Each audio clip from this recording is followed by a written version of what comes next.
Hey guys, this is DFD, aka Dark Frozen Deaths, with another Kamihime project video. Now, before I start this off, something I gotta point out. I don't exactly know what the full details of it are, or when it's gonna happen, but a while back we did notice something about possibly a miracle ticket that's gonna have limited Kamihime on there. Now, I've heard rumors that we do eventually get one where we can buy specifically limited Kamihime, not just the regular ones. But it seems like this one may have merged with the regular ones, so you can get regular Kamihime or limited ones. My suggestion, if you are getting it, is to aim for the limited ones, unless none of them really catch your interest, because the limited Kamihime are all the seasonal ones, and there were some pretty good ones that were worth getting. Off the top of my head, there's Fire Artemis, there was Thunder Aphrodite, there was there's an okay one in Darkness, which is SSR Bastet. There's even a few that people just seriously wanted, like Light Bow, Dark Gaia, maybe even Water Cybele. If any of these limited Kamihime really catch your interest, they're top priority if you are buying this miracle ticket. Keyword buying, because it's not going to be free. None of the miracle tickets have been free except for the one that's 150 Dragonic Eyes, and that's not even really worth it because you either don't need it by the time you get that many eyes, or you're just not going to get that many to begin with. But yeah, this is going to be a limited miracle ticket at one point or another. I don't fully know if it's going to be the one that's merged with normal Kamihime or not. I'm not going to know if it has Eidolons tossed into there as well, because if we get better Eidolons, then you can bet I'm going to miracle ticket modding armor. But yeah, it's something to look out for, because again, I don't know when it's going to happen, but keep your eyes out for it. It may be the next miracle ticket we get, so who knows. But speaking of things we get next, this is going to be a brand new event for us. It's going to be a light-based Advent battle, and before I even get into the event itself, I do have to point this one thing out. The weapon we get, the main weapon, does not have a final break, but may do so later down the line. So honestly, if you want some future preparation just in case, you will want to get this weapon and hold on to it. Honestly, I would do so anyways because it's a very decent hammer, and Light does get a pretty good hammer grit later down the line if you manage to hold on to either some Sphinx hammers or the Nandi hammer. So there's that. Me personally, I don't think the Nandi hammer is really worth it, but since it final breaks into large assault, maybe it might be. But this could be a very decent replacement for it. But anyways, like I said, it's an Advent. You're on your own. Don't expect help from other players. Because of that, you do want to be strong enough to be able to handle at least Expert. If you can handle Ultimate, even better. But the priority is still to be able to clear all of it, including Ragnarok. Now, again, they have a recommended list of stuff here if you seriously want to read it, but I don't necessarily go over it because my opinion differs from this basically, especially given that if you're a long-time player, then you're really not going to get a lot of this stuff immediately or at all. But my suggestion definitely is to get the SSR stuff first, even the high rate weapon if need be, because some of the high rate ones are good. Newer players might actually need to rack up as many weapons as they can, and the higher rate one's going to be harder to get, but it could still be worth it in some cases for certain people. Now, I don't know that for sure for this weapon. We're going to look at it later on, but usually you do want to get the SSR stuff first and foremost. You also want to get the gacha tickets as quickly as possible because it's free pulls and are very cheap. The only exception might be the raid Kamihime gacha ticket, because if you're like me, you have all the raid Kamihime. But if you are missing somebody, maybe get this. If you're missing somebody that comes from an Epic Quest, then don't worry about it, because Epic Quests are giving out free Kamihime just by opening them up. So keep that in mind. Not to mention, we do get something like an Epic Quest for Advents later on, but I don't know what's really in it. So keep your eyes open for that one too at some point. But definitely get the tickets first, the SSR stuff first. The higher rate one may be behind the other two. It depends on how good it is compared to everything else. You may not need the Assault SR weapons anymore. There's so many weapons that you get free access to now that are SSR that you probably don't need the Assault SR weapon. If it comes with a second skill, maybe. If it doesn't, then I wouldn't worry about it. The Grimoires. Now, this is more or less dependent on how much access you get to them. Me personally, I do need to start grinding for more of these myself. But the gold and silver books, they're not just going to be used for break limiting SSR Kamihime. I've been saying this in quite a few videos, and it's getting very, very close to that point. But we are about to get a new set of souls that are stronger than the current ones we have, and you're going to need a lot of these books. You're going to need a lot of these materials, actually. In fact, you will even need the green orbs from Ragnarok fights. So, that said, you may need to start racking up on these books. My suggestion to you, double check your inventory, double check who needs limit breaks and whatnot, because some of these Kamihime definitely should get the 4th break. Especially if they go in an awakening, because that's the only way you'll be able to pull it off. Double check how many books you need and whatnot, because you will be burning through these books for 4th tier souls. Trust me on that one. So you may need to grind and stock up on these. Don't worry about it if you can't get that far. But my suggestion, these are probably next on the priority list. Not too far behind it. I would equally say that Magic Jewels and Soul Points are both worth getting behind it. Mainly because of the simple fact that Magic Jewels, you can do a lot of stuff with them. Usually free pulls, and they give you about a good 3,000 just from the trade list. You get more for during the stages. Because you know first time clear should get you some extra stuff too. But the Soul Points, they're fairly easy to rack up. Especially if you're at a point where you have practically most, if not all, the souls unlocked. But having extra ones might still help you out because there's still mastery points and whatnot. If you're at the point where I'm at, you won't really need to worry about the soul points, but newer players might want to try and grind them out if you're able to. But don't worry about it if you really aren't, because that's the point where you really could leave the rest of the list. Speaking of which, don't worry about half elixirs, don't worry about the defender weapon, and don't worry about the enhancement materials. They're just not worth getting right now, especially with the half elixirs too, because if you feel like you're needing a lot of refills, you're burning through that crap pretty quickly. But there's a lot of stuff that's giving us access to half elixirs. In fact, the gem gacha throws them out like crazy now. If you're not getting an R rarity item or SR rarity item, which would be a weapon or an add-on, you're getting a half elixir or a seed. So the gem gacha is throwing them a lot of them out too. It depends on how much you grind. Some people are really hardcore grinders and they don't have too many of these. Others, like me, are sitting on a surplus where you can play for weeks. But it depends. But going over that again, get the SSR stuff, get the gacha tickets, except for maybe the rate. Kamihime gacha ticket, you may not need that. It depends on if you have them all unlocked or not. You will need to get some books at some point or another, so maybe start getting the gold ones. The silver ones seem to rack up on their own, but it depends on what you do. I got a lot of SR Kamihime, I just don't care about getting 4-star because I'm using SSR. So I'm sitting on a puddle of silver books at this point, a massive puddle. Compared to other players, they might have a huge stockpile. But gold books I'm running out of because I still have a lot of SSR Kamihime to get 4-star on, and some of them even need awakening. So I'm not going to have gold books for a while probably. Unless I say screw it with the rest of those guys and start saving up. You probably will need to get gold books, believe me. After that, Magic Jewels and maybe soul points. Again, the Defender SR stuff, don't need.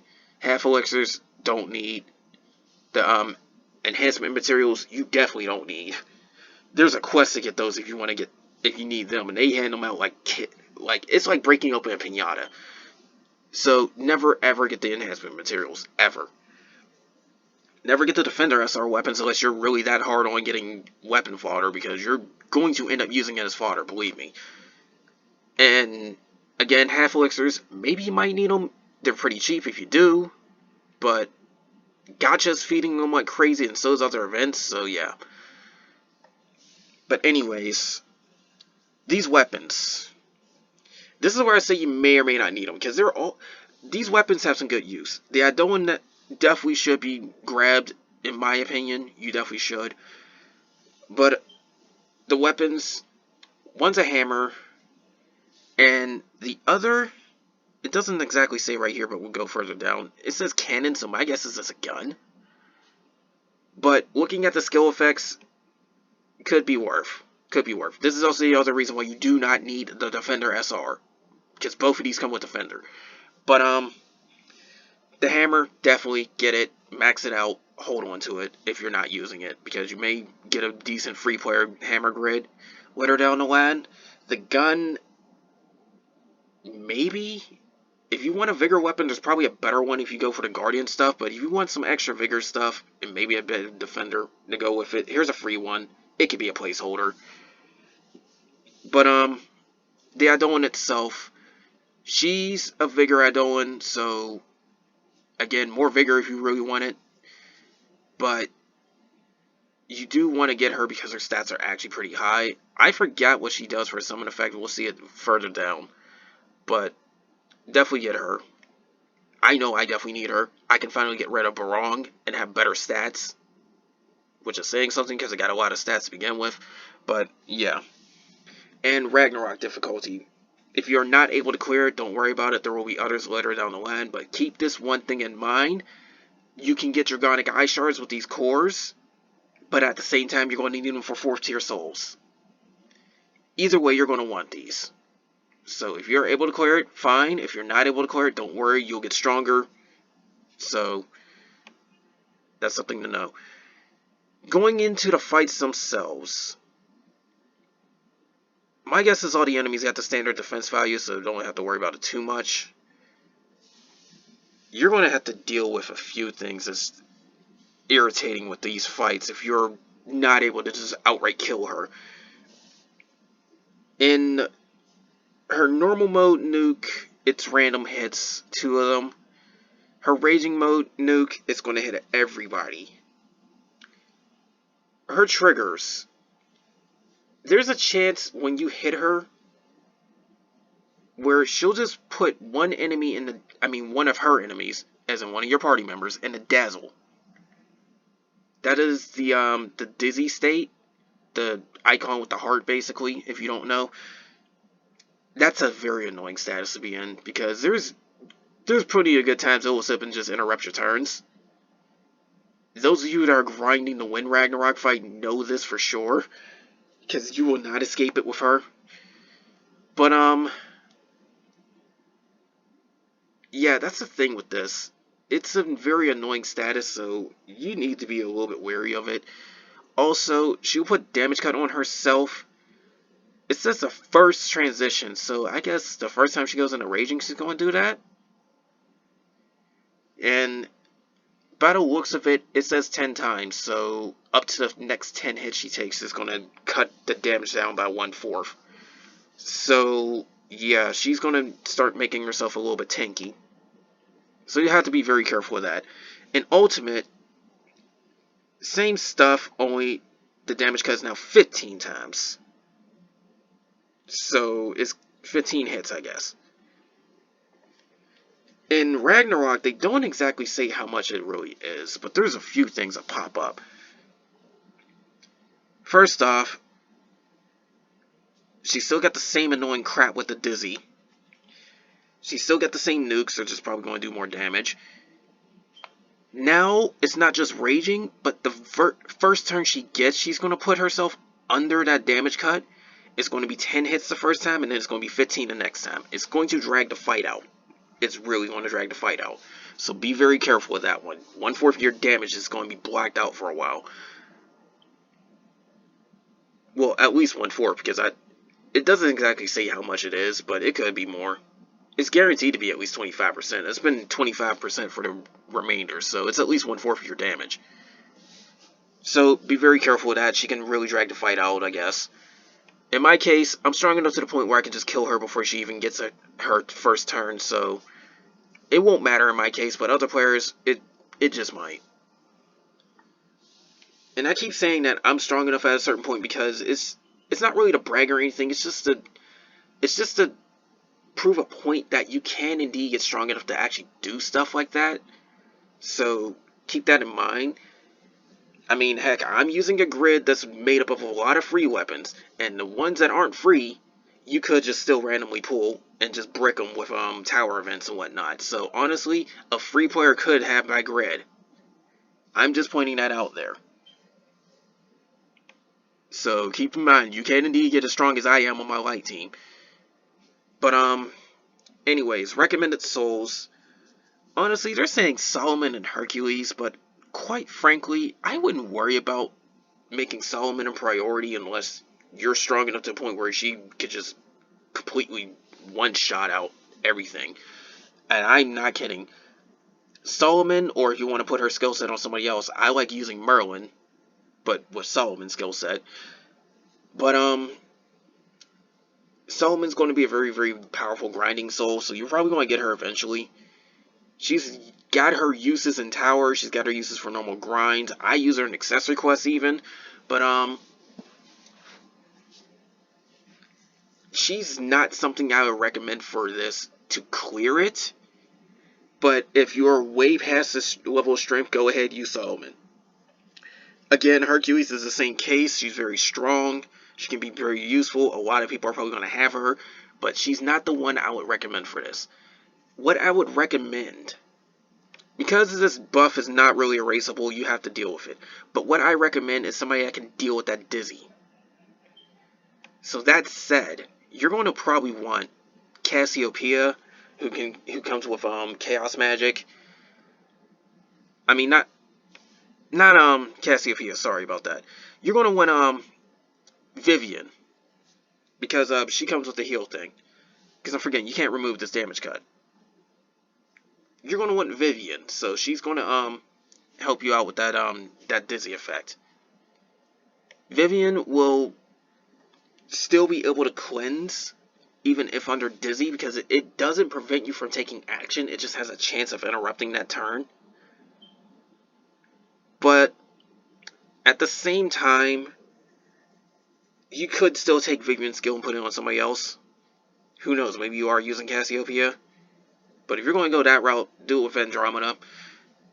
Otherwise, you could even do something like take Hercules and stick Vivian's skill on her. There's that. But Vivian's ability to remove it is called Maiden's Prayer. That's the one ability you're probably going to want in this. Other than that, do what you want. Because this fight doesn't really seem like it'll be too difficult, aside from the damage cut you really can't avoid. But,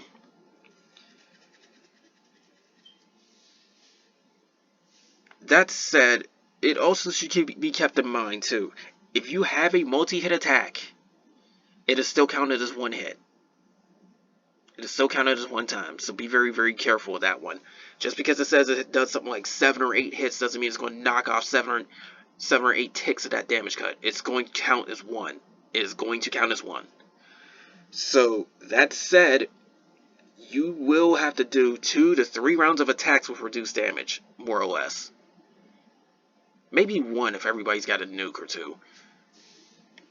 But again, Vivian's Maiden's Prayer skill is the one that you really don't want. If you have some other way to zip and remove stuff, I know one of the Andromeda weapons do it, or you may have some Kamihime that can do it. Don't worry about it. Or if you could just Affliction block, because quite frankly, Awakened Arrows, if you have her and are using a light team, will definitely crap on her Dazzle effect, because you'll block it and absorb for some burst gauge. But basically, it's that dizzy that's the main issue. You can't do too much else about anything else, so just get your normal debuffs and whatnot and you're good to go. But, anyways, the list of stuff you can get from here. Again, the gun's going to be the more expensive item between the 2 SSR weapons. Get that last. That's if you really do want to get that gun. And quite frankly, yeah, it doesn't have Assault, it doesn't have Pride, but Vigor is still pretty good if you know what you're doing. Because you have to keep your HP high for Vigor. but it counts as a separate multiplier. And quite frankly, if you want a really good test with how good Vigor is, quickly get this Idolin, set her as a main, and then get a friend Idolin that's got Elemental. You will see your damage much higher at the start. That's how Vigor is. So you got a good test subject for Vigor if you really want to try and get this gun. And who knows, maybe you're making a gun grid. I don't know. Because there may be a few guns that's actually worth it. One previous event did have it was a single skill assault, but it was a very powerful gun. So who knows, maybe you're making a gun grid for light. But all I know is this. That gun, not really priority, but can actually be useful if used right, so keep that in mind. The hammer, priority. Medium assault, small defender. It is just like the Sphinx hammer, before final break. So that's the best way to sum that up.